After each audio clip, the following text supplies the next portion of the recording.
잠언 전도서 강의 11번째입니다. 가난하다는 것은 이 제목을 같이 은혜를 나누기 원합니다. 잠언은 계속 우리가 말씀 묵상하고 있지만 물질과 관련된 교훈들을 많이 전하고 있습니다. 부자에 대한 교훈이 많죠. 부는 하나님의 선물입니다. 그렇지만 교만하지 말고 잘 사용할 것을 권면하죠. 그리고 이 가난의 경우는 가난한 자를 멸시하지 말라, 그리고 구제하라고 이렇게 명합니다. 그렇다고 해서 가난을 찬양하지는 않습니다. 오늘 말씀 보면 알겠고 구약에서 거의 가난을 찬양하지는 않아요. 오늘 10장 4절 말씀처럼 재물은 견고한 성과 같습니다. 재난이나 어떤 위협이나 어떤 고난이나 어떤 위기의 순간에 위기의 공격이라고 할 수가 있죠. 재물이 우리를 보호해 줍니다. 든든한 성과 같습니다. 정말 견고한 성이죠. 근데 가난하면 어떻게 됩니까? 그 공격에, 그 위기에 그냥 그대로 노출이 됩니다. 가난은 고통스럽죠. 그리고 가난하면 정말 멸망이라고 얘기했는데 사망률도 높아집니다. 실제.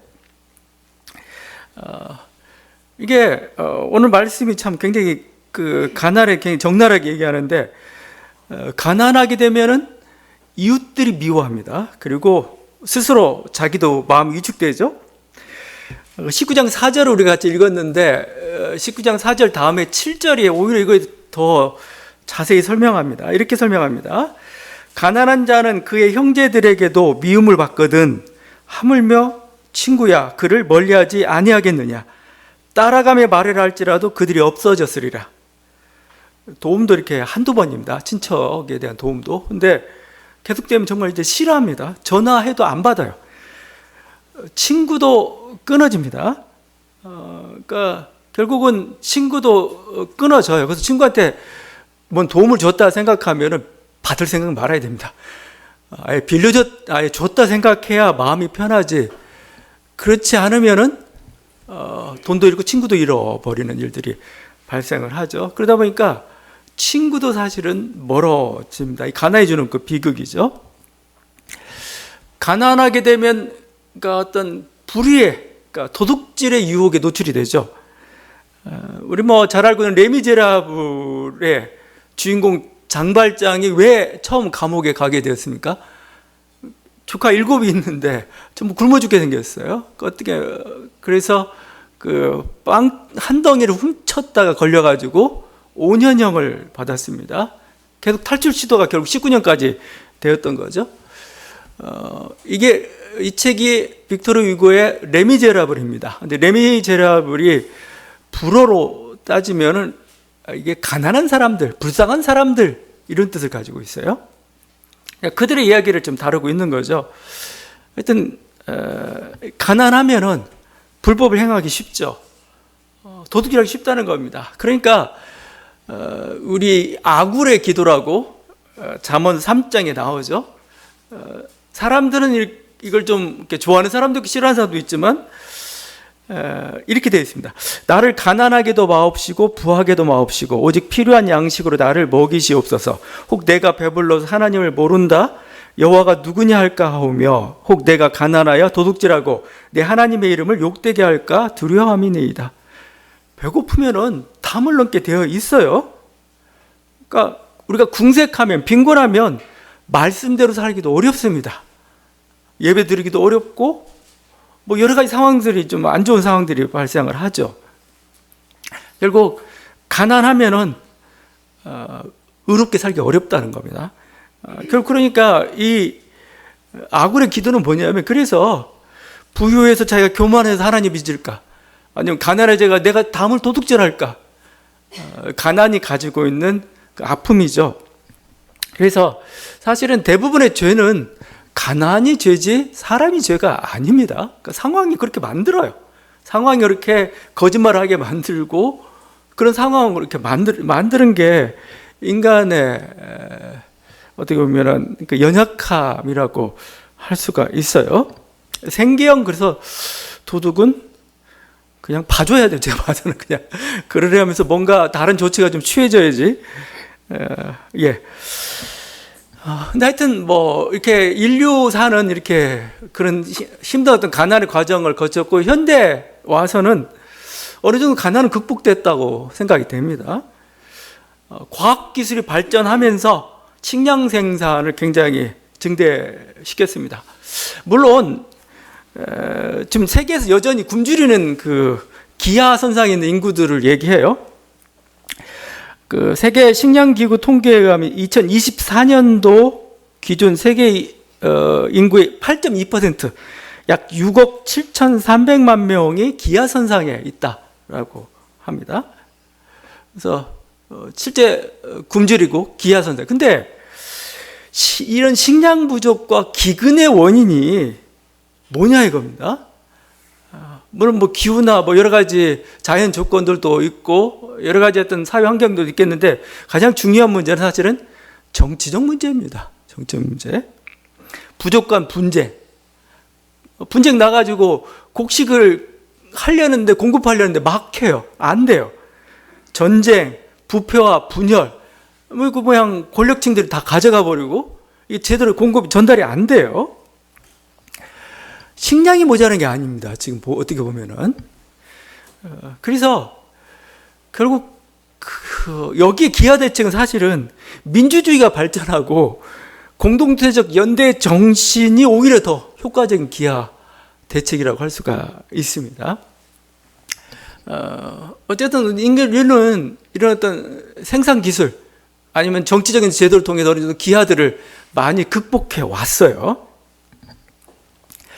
그렇지만 현대인들은 아직도 여전히 좀 가난하다고 느끼고 있습니다. 미국에서 가난한 사람들이 있고 우리나라도 말할 것도 없이. 왜 그럴까? 우리가 먹고 있는 거, 지금 이 먹는 것들은 옛날 귀족들이 먹었던 것들입니다. 귀족들도 못 먹었던 것들입니다. 사실은요. 풍요는 엄청납니다.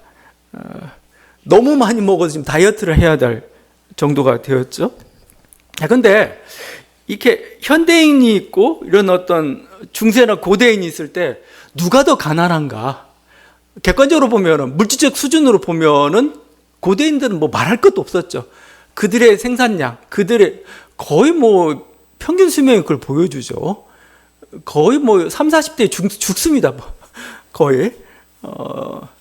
그러니까 근데 우리 어떻게 보면은 이 현대인들이 더 가난할 수도 있겠다는 생각이 들어요. 왜 그러냐면 마음의 병 때문에서 마음의 병. 그러니까 이 상대적 빈곤감이라면 상대적 빈곤감. 그게 사실 굉장히 절대적 빈곤은 어느 정도 극복이 됐는데 상대적 빈곤이에요. 나보다 더 부유한 사람이 있다는 것, 내가 원하는 위치 올라가지 못했다는 것, 이게 우리를 더 힘들게 만들고 이걸 우리의 어떤 가난하로 이렇게 생각하게 되는 거죠. 토크빌이 미국의 민주주의라는 책을 썼습니다. 1835년도에 미국의 민주주의는 유명한 책을 썼는데 토크빌이 미국 사회를 이렇게 돌아다니고 나서 이제 그 미국 사회의 어떤 여러 가지들 분석한 책입니다. 그 중에 일부분인데 미국인들이 뭔가 굉장히 불만과 불안이 많다는 거예요. 그 이유를 이렇게 적습니다. 중세의 민중은 엄혹한 환경에서 살아갔지만 반감을 품지도 모욕감을 느끼지도 않았다. 그저 신이 정해준 불가피한 고난이라고 생각했다. 농노는 자신의 열등한 위치가 불변의 자연 질서의 결과라고 여겼다. 사회는 불평등했지만 그것 때문에 인간의 영혼이 타락하지는 않았다. 그러니까 뭐냐면 농노는 힘들죠, 어렵죠. 근데 자기 운명이라고 생각하고 신분이 신의 질서라고 생각을 했어요. 받아들이는 겁니다. 그냥 받아들이고 오히려 고난을 하나님의 연단, 신의 시련 뭐 이렇게 생각했던 거죠. 그러니까 내가 아주 그냥 정말 빌어먹고 살고 아주 거지처럼 살아도 불평하지 않았어, 불만하지 않았어. 이들의 불만은 뭐 배고프다는 것밖에 없었어요. 그러니까 왜 모욕감도 안 느꼈어요. 왜냐하면 신이 나의 운명을 이렇게 정했다는 이게 굉장히 강했던 거죠. 그래서 하여튼 이런 거죠. 근데 지금 이제 근대 사회로 가면서 이렇게 여러 가지 과학기술도 발전하면서 동시에 민주주의가 꽃피기 시작하죠. 미국 민주주의를 발전하면서 민주주의를 통해서 사회도 발전하기도 하고 평등해지죠. 그러면서 역설적으로 불만이 더 생기기 시작했습니다. 이렇게 된 겁니다. 미국에서는 아무리 가난한 사람이라도 부자의 쾌락에 희망과 질시가 섞인 눈길을 던졌다. 그러니까 옛날 농노나 가정은 막 귀족들이 뚱땅거리고 살아도 괜찮아 그냥 먹을 거 없나 이렇게 바라보는 수준이었다면 이제는 뭐예요? 저놈은 뭔데? 이런 식이 돼버려요. 왜냐면 나도 부자가 될 수 있다. 희망과 기대죠. 이게 있어요. 근데 내가 못됐어요. 그에 대한 어떤 그 불만이죠, 불만. 막 그러다 보니까 뭐예요? 미움도 생겨. 저놈은 뭔데? 뭐 이런 식으로 돼버리는 거죠. 당연하게 안 받아들인다는 겁니다. 근데 가난이 불만스러워진 거죠. 자신의 처지가 굉장히 그러다 보니까 더 궁핍해져요. 그러니까 이게 우리들의 모습이죠. 근데 이 높은 자리에 사실 오르는 자는 상대적으로 소수죠. 그러면 일정 부분 올라갈 수가 있습니다. 거기서 나온 게 1대 99, 20대 80 막 그렇게 나오잖아요. 어떻게든 나올 수밖에 없어요. 그러면 비교하기 시작합니다. 내가 저기 오르지 못한다는 거. 처음엔 공격하다가 이제는 뭐죠? 자책으로 돌아서요. 내가 뭔가 부족하다. 좀 더 가면 이제 난 실패자다, 루저다 이렇게까지 되는 거죠. 결국 가난은 이제 운명이 아니라 무능력의 결과고 인생의 실패처럼 보이죠. 그러니까 현대인들이 느끼는 불안감의 정체가 바로 사실은 여기에 있어요. 그러니까 그냥 여러분 고대인을 생각하면 고대의 그 아주 무법하고 그렇게 어떤 굶주렸던 그 시대와 지금 생각하면 지금은 정말 트럼프가 깽판을 쳐도 불과 100년 전만 해도 정말 더 엉망해서 이 세상은 그 전까지 더 엉망했죠. 말도 안 되는 걸로 이렇게 침략하고 뭐 이렇게 요구하고 따라가고 그리고 빼앗기고 막 그랬던 거죠. 근데 그런 시대 비교하면 굉장히 그래도 상대적으로 어느 정도 갖춰지고 그랬죠. 그들과 비교하면 그렇습니다. 근데 그 과거를 생각하지 않고 현대 지금을 절대적인 걸 생각하지 않고 상대적인 걸 생각하게 되면 억울해요. 이건 너무 억울한 겁니다. 이건. 그래서 하여튼 이 가난이라는 것 예전엔 절대적 가난이 문제가 됐다면 이제는 뭐죠? 이 상대적 가난이라는 게 굉장히 문제가 되고 인간은 생각하는 동물이에요. 내 마음이 내 생각이 그렇다면 정말 심각한 겁니다. 그건 진짜 가난한 거예요. 그건 그죠? 그러니까 이게 지금 우리들의 모습인 거죠. 그래서 그 18세기 계명주의 시대의 사상가 중에 루소가 있습니다. 루소가 했던 말에 해결의 열쇠가 있어요. 루소는 자연으로 돌아가라는 그 유명한 말을 했죠. 사회계약론도 썼고, 근데 이 사람이 쓰면서 인간을 부유하게 만드는 방법이 두 가지가 있다고 얘기했어요. 하나는 돈을 많이 줘라 이거예요. 돈을 많이 주면 부유하게 될 거다. 또 다른 하나는 뭐냐면 욕망을 억제하라 합니다. 욕망을 억제하면은 부유하게 될 것이다. 루소는 이제 여기서 욕망을 억제하는 길을 택했죠. 그래서 자연으로 돌아가라는 거예요. 자연으로. 마음을 비우고 자연으로 돌아간 만큼 우리는 행복해질 것이다. 진짜 부유해질 거다 이거예요. 지금. 그래서 신약 성경이 제시하는 길도 바로 여기입니다. 신약 성경 말씀이 제시하는 길이 여기 있어요. 마태복음 5장 3절이죠. 심령이 가난한 자는 복이 있나니 천국이 저희 것이라. 마음을 비우는 겁니다. 욕심을 내려놓는 겁니다. 그러면 온 세상이 천국이 돼요. 근데 마음으로 가득 채우고 있으면 이게 안 차지죠. 안 차고 또 인간은 항상 비교하기 시작하고 그러다 보면 부족해 보이고 그죠? 우리 마음을 비우면 비울수록 우리는 더욱더 천국이 저희 것이라 이게 현재형이에요. 현재형. 마음을 비우는 순간 뭐예요? 이 마음에 천국이 가득 차지는 거죠. 천국 풍요로움이 임하는 거죠. 고대 철학이라는 것도 사실은 이 물질이랄지 이런 어떤 그 탐심의 문제를 어떻게 처리하느냐 여기에 관건이 달렸던 것 같아요. 그 스토아 철학자들은 이렇게 모든 것을 소유했지만 마치 아무것도 소유하지 않은 것처럼 살았습니다. 그러니까 스토아 철학자는 사실 부유층들이 많았어요. 엘리트들이 많았기 때문에 그들은 사실 많은 걸 소유한 사람이에요. 근데 이 많은 소유한 재물이 자신을 교만하게 만들거나 탐심으로 더 끌어들지 않도록 마치 아무것도 소유하지 않은 것처럼 살았습니다. 반면에 에피쿠로스 학파는 정반대의 길을 걸었습니다. 뭐냐면 이들은 거지예요. 아무것도 소유하지 않는데 모든 것을 소유한 것처럼 살았습니다. 반대죠. 이들은 오히려 극단의 가난의 길을 가요. 극단의 가난의 길 속에서 뭔가 조그맣게 주어지면 너무나 감사하잖아요. 이들 견유학파라고 하잖아요. 견유학파. 개처럼 그냥 이 바가지, 동양 바가지 하나 들고 이렇게 다녔던 그런 사람들입니다. 근데 여기에 어느 견유 철학자는 걔는 바가지도 없는 거예요. 이렇게 보니까 자기가 바가지도 있는 건 소유예요, 소유. 그래서 바가지도 버려버렸습니다.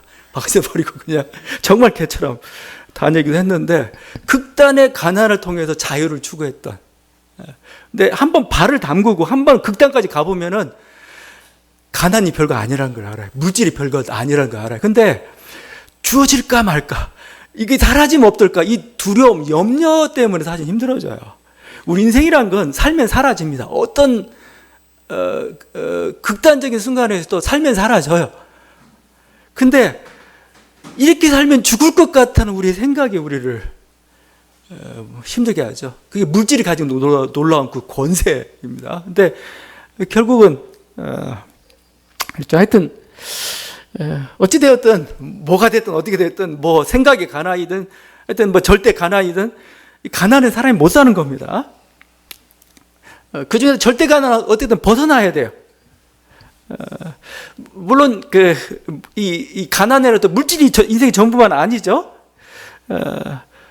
우리가 이 가난이라고 얘기할 때, 그러니까 우리 마음에 뭔가든 하여튼 부유해야 돼요. 그러니까 물질이 부유하든지 마음이 부유하든지 그래야 우리는 살아갈 수가 있어요. 그러니까 이런 거죠. 사실은 물질만이 모든 게 다시는 아니거든요. 우리의 만족을 주는 게 물질만이 아니고 물질에 다른 좋은 가치들도 있어요. 사랑, 정의, 철학, 학문, 직업 같은 경우, 조국이나 민족, 신앙, 굉장히 중요한 가치입니다. 민족을 위해서 자기 전 재산을 내놓을 수도 있어요. 그 중요한 가치들이 있습니다. 오히려 우리는 여기서 또 만족감을 취할 수도 있어요. 근데 요는 어느 것 하나든 만족감을 취해야 됩니다. 어느 것 하나든 부유해야 됩니다. 그래야 인간은 가난해서는 살 수가 없다는 겁니다. 하여튼 이게 가난의 문제죠.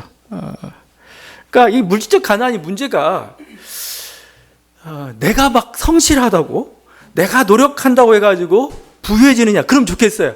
그럼 다 부자 되면 좋죠. 근데 그렇게 안 되는데 문제가 있습니다.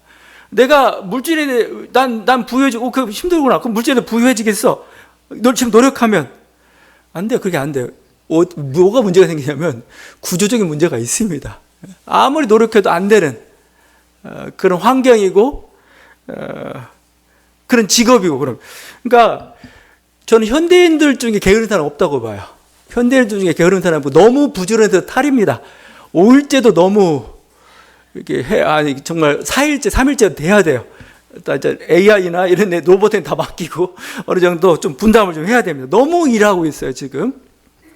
옛날 수렵 채취 시대 한번 생각해요. 수렵 채취 시대 때 그냥 동물 한 마리 잡고 그냥 노는 겁니다. 일주일 동안.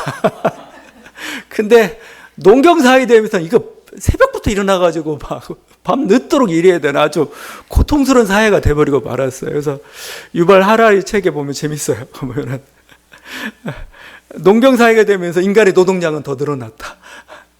절대적인 어떤 가난은 좀 벗어날 때 모르겠는데 인간이 더 힘들어졌다 이거요. 하여튼 현대인 중에 게으른 사람은 없습니다. 현대인 너무 부지런해서 탈이죠. 이게 구조적인 문제라는 게 그렇게 해도 그러니까 자신 직업이나 자신이 선택한 일이 사회 구조적으로 돈을 벌기에 적당하지 않았어요. 난 연극 배우 길을 가기로 했어. 난 이거 하고 싶어. 좋다고 생각해. 근데 이 소수만 성공하지 나머지는 안 되는 거예요. 그러면 어떻게 해야 돼? 난 그래도 이게 보람 있게 느끼는. 그럼 그 길을 가야 되죠. 그러니까 이게 단순히 내가 노력하지 않아서 가난하게 아니라는 겁니다. 이 사회 구조적인 게 예전 같으면 의사가 아주 고된 3대 업종이었어요. 근데 지금은 가장 좋은 게 돼가지고, 했죠? 근데 지금 현대 의사가 조선시대에 태어났으면 무슨 일 하고 있겠습니까? 자기 직업 한탄하면서. 그게 사실 구조적인 문제라는 겁니다. 구조적인 문제. 사회 구조가 어떤 걸 가지고 있느냐에 따라서 내가 부지런히 한다고 부자 되는 건 아니에요. 내가 택한 직업, 내가 하고 있는 일이 그 사회의 시대와 맞아야 돈이 불어나는 거지. 그 안 맞은 것들은 그냥 그렇다고 해서 그러면 안 맞는 걸 하지 마. 그럼 사회가 어떻게 돌아가요? 그러니까 이게 또 내가 아무리 노력을 해도 뭐 투자를 하든 뭔가 힘들었는데 잘 맞았어요. 다행히 블루오션이었어요. 근데 나는 갑자기 열심히 했는데 레드오션에 뛰어들었어요. 그쪽 아주 경쟁이 치열한 바다, 거기서 결국 실패할 수도 있습니다. 그러니까 결국은 시기와 환경, 그걸 그냥 운이라고 표현할 수 있습니다. 운. 그냥 운이에요, 사실은요. 내가 부자가 된 건 뭐예요? 운이 절반이 넘어요. 왜냐하면 다 노력했는데 왜 나만 성공했어요? 내가 뛰어나서? 아니요. 운이 좋았어요. 시기가 맞았어요. 물론 시기를 보는 것도 하나의 능력일 수도 있겠지만 시기가 맞았어요. 아무리 계산해도 그러면 주식해서 누구든 다 돈 벌죠. 근데 돈 버는 사람이 잃는 사람이 있어요. 왜 그런 일이 차이예요? 이거 운이라고 얘기할 수밖에 없어요. 내가 예측했는데 아니야. 예측했는데 꽝이 날 수도 있고 대박이 날 수도 있고 그런 거죠. 그걸 어떻게 표현해요? 운이라고 표현할 수밖에 없죠. 그러니까 하여튼 제가 이렇게 하는 얘기는 뭐냐면 여러분이 가난하게 된 건, 내가 가난하게 된 것은 내 탓이 아니라는 겁니다. 자기 탓이 아니라는 거예요. 제가 그 정도 일했으면 열심히 일했어요. 열심히 일했는데 안 맞았을 뿐이에요. 그냥. 그래서 잠언 말씀 보면은 가난한 자를 향한 비난은 없어요. 비난하지 않습니다. 지금 오늘 말씀하고 있는 것은 그냥 가난하게 되면 이렇게 비참한 실상을 얘기할 뿐이 너 그래도 잘못됐어라고 죄라고 얘기하지 않아요. 이거 오히려 잠언서에는 부자와 어떤 그 부자의 교만에 대한 경고가 더 많습니다. 더 많아요. 토라나 잠언의 말씀도 이 어떤 가난한 자, 뭐 보통 우리가 통칭 객과 고아, 이 과부 이거죠. 그 자비를 굉장히 많이 강조로 하지 가난을 비난하지 않습니다. 너희가 참으로 공고한 처지다는 것만 얘기하고 이들을 외면하지 말고 오히려 부자들한테 너 도와줘. 이 부가 된 건 우리 보통 하나님 선물이라고 표현하죠. 세상은 뭐라고 표현합니까? 운이에요, 운. 운으로 된 거야, 너. 좋은 핏줄 태어났고, 그 다음에 뭐 여러 가지 환경 맞아서 된 거니까 뭐요? 요구하는 게 뭐예요? 그러니까 뭐요? 네가 가난한 사람 돌봐줘. 이거죠. 왜? 너는 운 좋아서 됐고 이 사람 운이 나빠서 그렇게 된 거야. 그럼 뭐요? 그렇다고 해서 뭐 네가 자랑할 건 없어. 네가 도와줘야 뭐요? 그게 하나님의 어떤 주신 운을 허락하신 하나님의 이유이기도 하고, 그래야 사실은 서로가 잘 살 수가 있습니다. 왜냐하면 내가 어느 때인가 내가 운이 나쁠 때가 있어요. 그때 뭐죠? 그때 또 도움을 받아야 돼요. 예, 그게 지금 그래서 이스라엘에서 정의라고 하는 것, 체다카라고 하는 것은 뭐냐면 다른 거 없습니다. 가난한 자를 사회가 어떤 태도를 취하고, 이게 정의예요. 가난한 자를 향해서 어떤 사회가 어떤 태도를 취하고 있느냐, 이게 정의예요. 가장 중요한 어떤 분배의 면에서 이 불평등한 모습, 그거가 정의와 관련돼서 이렇게 얘기하는 겁니다. 이게 하여튼 이스라엘 사회 모습에서 가난한 자는 비참하지만 그래도 그들이 처하는 점. 근데 문제가 이스라엘 사회가 오랫동안 가다 보면 이렇게 불평등 사회가 계속 반복이 되고 지속이 되잖아요. 그러다 보니까 이 가난한 사람이 의인의 칭으로 바뀌어져 버리고 합니다. 보세요. 이게 계속 불평등 사회가 계속 되면서 보통 이렇게 이스라엘은 작은 나라예요. 작은 나라가 되다 보니까 주변에 강대국들 있죠. 강대국들은 저도 우상숭배 국가들입니다. 그들의 논리와 그들과 여합하는 자들이 출세해요. 그렇게 따라가는 겁니다. 그럴 뿐만 아니라 바벨론 포로 이기 위에는 어떻게 됐습니까? 바벨론 포로 이기 위에는 그냥 이방 세력이 거의 권력을 장악하고 있다는 건 뭐예요? 모든 부를 그들이 가져간다는 거예요, 이게. 거기에 기생하고 아부하는 세력만 같이 부유한 데 동참하게 될 수가 있습니다. 그래서 말씀을 지키는 사람들이 가난하게 되어버리네, 실제 가난하게. 그래서 히브리어 중에 아나임이랍니다. 아나임이 가난한 자, 비참한 자, 겸손한 자를 뜻합니다. 근데 시편의 기도는 전부 이 아나임의 기도입니다. 아나임의 기도고, 아나임의 기도고, 아나임이 사실은 의인이에요. 시편 10장 12절입니다. 여호와여 일어나옵소서, 하나님의 손을 드옵소서, 가난한 자들 잊지 마옵소서. 가난한 자가 의인이에요, 의인. 나는 가난하고 궁핍하오나 주께서는 나를 생각하시오니 주는 나의 도움이시오, 나를 건지시는 이시라. 나의 하나님이여 지체하지 마소서. 시편 69편입니다. 오직 나는 가난하고 슬프오니 하나님이여 주의 구원으로 나를 높이소. 가난 나와요. 이게 가난하다, 궁핍하다는 게 겸손하다는 표현이 아닙니다. 하나님 앞에 내가 겸손하다 아니고 실제 가난이에요. 실제 율법대로 살다 보니까 물질적으로 가난해질 수밖에 없었어요. 물질적으로 가난한 자들입니다. 재산을 빼앗긴 자들입니다. 그래서 비참한 가운데 사는 자들이에요. 그런데도 불구하고 뭐예요? 나는 타협하지 않고 율법의 길, 말씀의 길을 가겠다는 거예요. 내가 타협만 하면 나는 출세의 길을 갈 수가 있는데, 높은 자리에 오를 수가 있는데, 나는 그렇게 살지 않겠어. 나는 그래서 살겠어. 그래서 사실은 그 시편 1편 복 있는 사람은, 그죠? 누가 복 있는 사람이냐? 하나님 율법 주야로 묵상하는 자로다. 이건 이를 악물고 하는 고백입니다. 이를 악물고. 왜냐면 세상은 돈을, 권력을, 뭔가 세상의 가치관에 부합해야 행복하고 부유하다고 생각해. 난 그렇게 안 살겠다. 그렇게. 나는 하나님 말씀을 살기, 이게 진정한 행복이야. 라고 이를 악물면서 고백하고 있는 게 사실은 시편 1편의 고백이라고 할 수가 있는 거죠. 오히려 율법을 묵상하고 행하는 것이 더 큰 행복이라 여기는 사람들, 이게 가난한 사람들입니다. 그래서 이 노선을 따라가고 있는 거. 근데 하여튼 제 얘기는 그렇다고 보면 가난을 찬양하는 건가? 아니에요. 찬양이 아닙니다. 마지못해서 그렇게 돼버렸어요. 사회가 그런 걸, 구조가 그런 걸. 그래서 가난의 의인이 된 거죠. 근데 초대교회 이 시작은 이 어떤 마지못해서 된 그 가난을 오히려 뭐요? 적극적으로 끌어안기 시작했습니다. 그게 심령이 가난한 자. 오히려 우리 가난을 추구하자. 이렇게 된 거죠. 그 초대교회 여러, 우리 생각보다 분파가 많은데, 그중 에비온파라고 있습니다. 에비온파.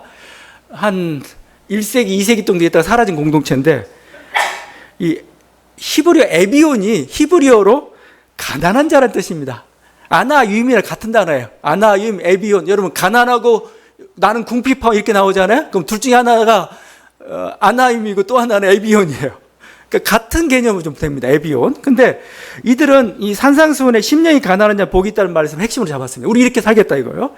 그래가지고 세속적인 부는 어떤 이 삶의 장애물처럼 여깁니다. 그래서 자발적 빈곤을 이들은 실천했습니다. 자신들을 하나님의 가난한 자들이라고 부르면서 사위재산을 부정하고 금욕적 청변의 길을 갔던 거죠.